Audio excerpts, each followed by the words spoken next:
अच्छा स्टूडेंट्स, ये ईएमएफ अब AC generator versus frequency of rotation of the coil, तो ये डायरेक्टली प्रोपोर्शनल होते हैं। ठीक है कि EMF of the AC generator directly proportional to the frequency of rotation of the coil, और ये हमारे पास एक इक्वेशन से क्लैरिफाई है। ठीक है कि यहाँ पे theta that is G N divided by क्या है 60 है।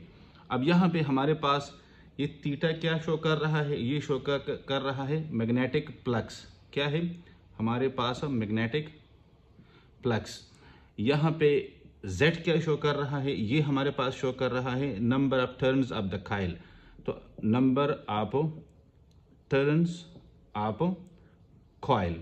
और N क्या शो कर रहा है, तो N हमारे पास शो कर रहा है frequency of rotation in revolution per minute, frequency of rotation in revolution per minute. ठीक है, अब और E हमारे पास क्या शो कर रहा है, तो ये EMF है और वोल्ट्स में क्या है, वोल्ट्स में। यहाँ पे हम एक एग्जांपल को देखते हैं कि यहाँ पे हम कहते हैं कि coil of 100 turns, coil of 100 turns rotated in a magnetic field with a flux density.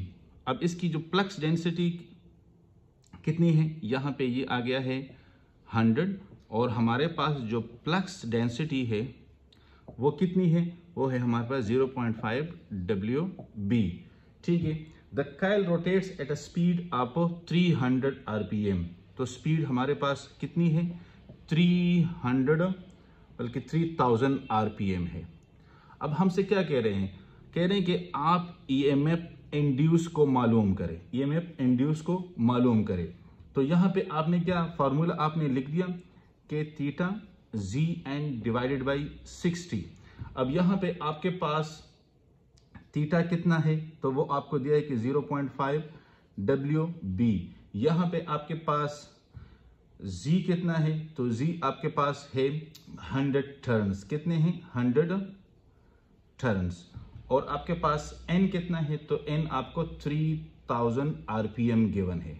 क्या है RPM गिवन है, तो लिहाजा जब हम वैल्यू लगाएंगे तो 0.5 multiply with 100 multiply with 3000 and divided by 60, तो इससे मेरे पास वैल्यू क्या आती है, मेरे पास E आता है 250 वोल्ट। क्या 250 वोल्ट, तो ये मेरे पास इंड्यूस्ड EMF है। क्या है इंड्यूस EMF है।